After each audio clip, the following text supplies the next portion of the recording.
السلام عليكم ورحمة الله وبركاته. الحمد لله رب العالمين والعاقبة للمتقين والصلاة والسلام على سيد الأنبياء والمرسلين وصحبه أجمعين. أشهد أن لا إله إلا الله وحده لا شريك له وأشهد أن محمدا عبده ورسوله أما بعد. সম্মানিত দর্শকবৃন্দ, আজকে আপনাদের সম্মুখে একটি গুরুত্বপূর্ণ বিষয় নিয়ে উপস্থিত হয়েছি। সেটি হচ্ছে যে এক ইবাদতে একাধিক ইবাদতের নিয়ত করার হুকুম কি ও তার অবস্থা কি।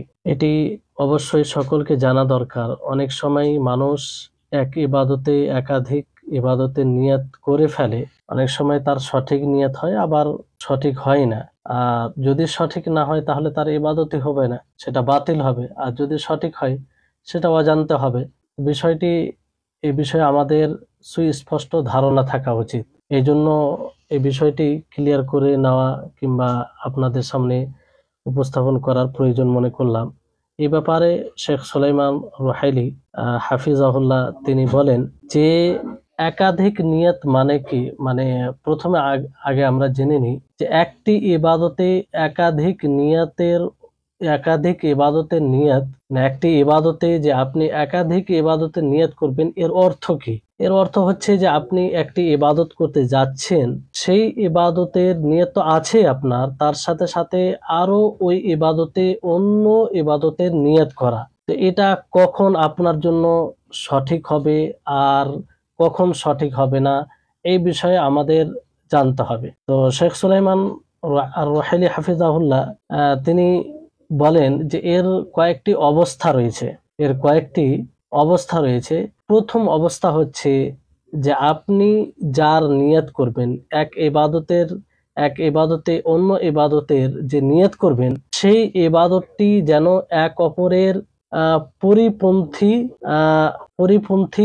না হয়। পরিপন্থী যদি হয়, একটি ইবাদত অন্য ইবাদত তার সাথে মেল না খায়, অর্থাৎ এক অপরের বিপরীত হয়, তাহলে সেই ইবাদতের আপনি নিয়ত করতে পারেন না। একটি ইবাদতে দুটি ইবাদতের এই ধরনের ইবাদতের নিয়ত করতে পারেন না। বুঝতে পারবেন এর উদাহরণ দিলে। যেমন ধরুন, কোনো ব্যক্তি রমজান মাসে সিয়াম পালন করছে।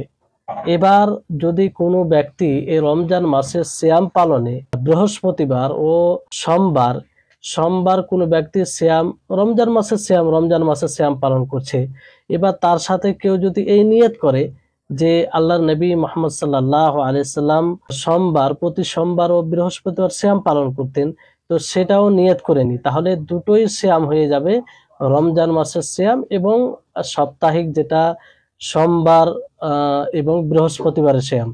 তো এইভাবে নিয়ত করলে এটি সঠিক হবে না, কারণ রমজান মাসের সিয়াম সেটা ফরজ সিয়াম, সেটা আবশ্যিক সিয়াম। আর এই রমজান মাসের সিয়াম রমজান মাসের নিয়তেই রাখতে হবে। আর এর সাথে সোমবার সিয়ামের নিয়ত করলে হবে না, কারণ এটা গ্রহণ করবে না এটা। আল্লাহ যেমন নবী করিম মুহাম্মদ সাল্লাল্লাহু আলাইহি সাল্লাম বলেন ইন্নামাল আমালু বিন্নিয়াত, যে সমস্ত আমল নিয়তের উপরে নির্ভর করে। তো এই হাদিসকে লক্ষ্য করে অনেকেই অজ্ঞতাবশত এটা মনে করে যে না, আমি নিয়ত করলাম তো এতে সমস্যা কি, আমি এটারও নিয়ত করলাম ওটারও নিয়ত করলাম, তো দুটোই আমার সিয়াম হয়ে গেল। যে আসল বিষয় এটা নয়। বিষয়টি হচ্ছে, ঠিক আছে, সমস্ত আমল নিয়তের উপরে নির্ভর করে, কিন্তু আপনি নিয়ত যেই জায়গায় যে ইবাদতের নিয়ত করা উচিত সেই ইবাদতেরই নিয়ত করতে হবে, এবং সেই ইবাদতে অন্য ইবাদতের নিয়ত করতে পারবেন কিনা সেটা আমাদের বুঝতে হবে যে এটা কোন জায়গায় করা যাবে। তাহলে যদি ইবাদত এক অপরের পরিপন্থী হয়, তাহলে সেই জায়গায় দুটি ইবাদতের নিয়ত করা যাবে না, যেমন আপনাদেরকে উদাহরণ দেওয়া হলো। দ্বিতীয় অবস্থা হচ্ছে যে যে দুটি ইবাদতের আপনি নিয়ত করবেন, সেই দুটি ইবাদত যেন এক অপরের শর্ত না হয়, তো এই জায়গায় নিয়ত করা সঠিক হবে না যদি শর্ত হয়। যেমন ধরুন, কোনো ব্যক্তি শাওয়াল মাসের যে 6টি সিয়াম রয়েছে, সেই 6টি সিয়াম রাখতে গিয়ে সে যদি কাজারও নিয়ত করে যে আমি যেহেতু রমজান মাসে সিয়াম কাজা আছে, তো সেই শাওয়াল মাসে 6টি সিয়াম রাখার সাথে সাথে কাজারও নিয়ত করে নেব, তো এটা হবে? এটা হবে না। কারণ এই কারণে হবে না যে শাওয়াল মাসের 6টি সিয়াম যে রাখবেন, প্রথমে আপনি রমজান মাসের সিয়ামগুলো পূর্ণ করবেন, তারপরেই এই 6টি সিয়াম রাখবেন। আর হাদিস দ্বারা এটাই প্রমাণিত হয়। এই জন্য সেই 6টি সিয়াম, শাওয়াল মাসের 6টি সিয়াম রাখতে গিয়ে আপনি কাজার নিয়ত করতে পারেন না। এখানে দুটি কারণ রয়েছে। একটি কারণ হচ্ছে যেটা পূর্বে বলা হলো যে এক ইবাদত, ওই যে দুটি ইবাদত আপনি নিয়ত করবেন এক অপরের পরিপন্থী যেন না হয়, তখন না করতে পারে এরকম না হয়। কারণ এখানে কাজা জরুরি, কাজা ওয়াজিব, আবশ্যিক, এটা আপনাকে করতেই হবে। আর আপনার শাওয়াল মাসের 6টি যে সিয়াম রয়েছে এটা আবশ্যিক নয়। আপনি করলে নেকির হকদার হবেন, সেই ফজিলত পাবেন, না করলে পাবেন না, কিন্তু আপনি গুনাহগার হবেন না। কিন্তু কাজা যদি না করেন তাহলে এতে গুনাহগার হবে। তো এই ইবাদতের সাথে মিল খায় না, এক অপরের বিপরীত। অনুরূপভাবে আপনার ইয়াউমে আরাফার রোজা রাখতে গিয়ে কোনো মহিলা যদি কাজার নিয়ত করে যে আমি ইয়াউমে আরাফার সিয়াম রাখবো, তার সাথে সাথে কাজার নিয়ত করি, যেহেতু আমার উপরে কাজা আছে, তাহলে একসাথেই দুটো হয়ে যাবে। তো এরকম ভাবে করলে হবে না। কেন হবে না? যে কাজা তার ওটা ওয়াজিব, এটা আবশ্যিক, তাকে করতে হবে, তার এটা সে দায়বদ্ধ। আর আরাফার রোজা এটা মানে ওয়াজিব নয়, কেউ যদি না রাখে গুনাহগার হবে না, তবে রাখলে তার যেটা ফজিলত রয়েছে সেটা ফজিলত পাবে। তাহলে এই দুটো জিনিস এক হতে পারে না। তাহলে সে ইয়াউমে আরাফার শুধু সিয়াম রাখবে, কাজার পূর্বের সিয়ামের কাজা রাখতে পারে। হ্যাঁ, এমনি সে সিয়াম রাখতে পারে, শুধু যদি মনে করে না আমি কাজা করব, কাজার নিয়তে রাখবো, আরাফার নিয়তে নয়, তাহলে কোনো সমস্যা নেই। কিন্তু দুটোই যদি নিয়ত করে তাহলে এতে সমস্যা আছে, এটা এই নিয়ত হবে না।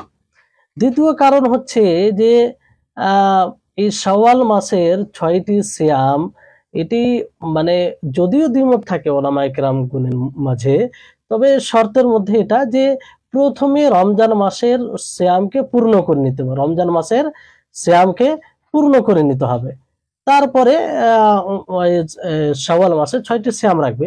তো যেহেতু ওটা পূর্ণ হয়নি, তো এটা কি করে করা যাবে? তৃতীয় অবস্থা আসুন, তৃতীয় অবস্থা কোন অবস্থায় আপনি এই নিয়ত করতে পারেন যে দুটি ইবাদত আপনার আলাদা আলাদা হবে, এক অপরে পরিপন্থী হবে না, বরং একটি ইবাদত অন্য ইবাদতের চেয়ে বড় হবে, একটি ইবাদত অন্য ইবাদতে প্রবেশ করতে পারবে, অনুপ্রবেশ করতে পারবে, এই রকম ইবাদত হবে।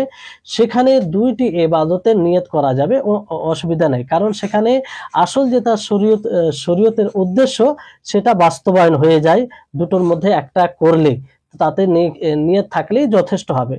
যেমন ধরুন যে কোনো ব্যক্তি গোসল করবে, গোসলে জানাবাত, অপবিত্র থেকে পবিত্র হওয়ার যে গোসল করবে, সেই গোসল যদি কোনো ব্যক্তি করে তাহলে এটা যেহেতু জানাবাতের সাথে খাস, এখানে জানাবাত শুধু বোঝানো হচ্ছে, গোসলুল জুমা অথবা আরো যে অন্য কারণে গোসল সেটা নয়। গোসলে জানাবাত যদি কেউ করে আর সে নিয়ত করে যে আমি এর দ্বারা হাদাসে সুগরা অর্থাৎ উজুর নিয়ত করে নেয়, তাহলে এটা যথেষ্ট হবে। কারণ গোসল এটা বড় তাহারাত, আর উজু করা এটা ছোট তাহারাত। তো ছোট তাহারাত বড় তাহারাতে অনুপ্রবেশ করে, এতে কোনো অসুবিধা নেই। অনেকেই বলেছেন যে নিয়ত না করলেও এটা অনুপ্রবেশ হয়ে যাবে, অসুবিধা নেই। শেখুল ইসলাম ইবনে তাইমিয়া রাহিমাহুল্লাহ তাই বলেন যে যদি ওযুর নিয়ত সে না করে তারপরেও এটা হয়ে যাবে। যদি কেউ গোসলে জানাবাত করে অপবিত্র থেকে, যে কারণে গোসল ফরজ হয়েছে, সেই কারণে সে গোসল করে, এই যে গোসলটি ইবাদত আর কি, তো সেই গোসল করতে গিয়ে স্বাভাবিকভাবে অটোমেটিক আপনার ওযু তাতে হয়ে যাবে, আলাদাভাবে ওযুর নিয়ত না করলেও অসুবিধা নেই, শেখুল ইসলাম ইবনে তাইমিয়া রাহিমাহুল্লাহ বলেন। আর ওযুর নিয়ত করলে কোনো অসুবিধা নেই। তাহলে এই হচ্ছে নিয়ত। আপনি এক ইবাদতে একাধিক নিয়ত কিভাবে করতে পারেন, এই বিষয়টি আমাদের সকলকে একটু বোঝা উচিত। তাহলে তিনটি অবস্থা বর্ণনা করা হলো আপনাদের সম্মুখে।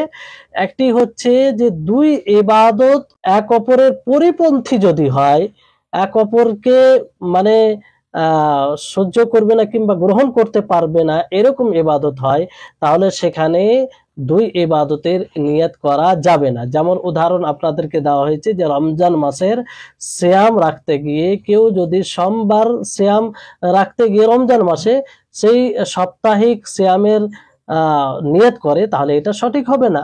কারণ রমজান মাসের সিয়াম তো রমজান মাসে সিয়ামের নিয়তেই রাখতে হবে, অন্য কোনো নিয়তেতে অনুপ্রবেশ করা যাবে না।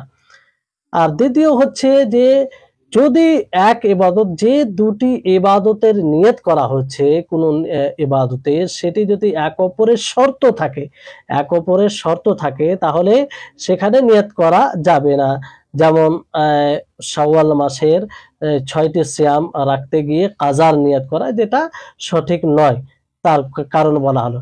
তৃতীয় অবস্থা হচ্ছে যে দুইটি ইবাদত এক অপরের পরিপন্থী হবে না, বরং একটি ইবাদত অন্য ইবাদতের মধ্যে প্রবেশ করে যাবে, একটি ইবাদত অন্য ইবাদতে ছোট হবে, তাহলে সেখানে দুটি নিয়ত করা যায়। এরকম উদাহরণ আরো আছে যেখানে হতে পারে এই এরকম অবস্থা, যেগুলো উদাহরণ দিয়ে আরো স্পষ্ট হবে, কিন্তু আশা করি এই বিষয়টি আপনাদের জন্য বোঝার জন্য যথেষ্ট। তাহলে কোন অবস্থায় আমরা দুটি ইবাদতের নিয়ত করতে পারি, এটা আশা করি আপনারা সকলে বুঝতে পেরেছেন। এখান থেকেই আমি আমার কথাকে ইতি করছি। আল্লাহ যেন আমাদের সকলকে এই সব বিষয়কে বুঝার এবং সেই মতো আমল করার তৌফিক দেন। ওয়া আখিরু দাওয়ানা আলহামদুলিল্লাহি রাব্বিল আলামিন। আসসালামু আলাইকুম ওয়া রাহমাতুল্লাহি ওয়া বারাকাতুহু।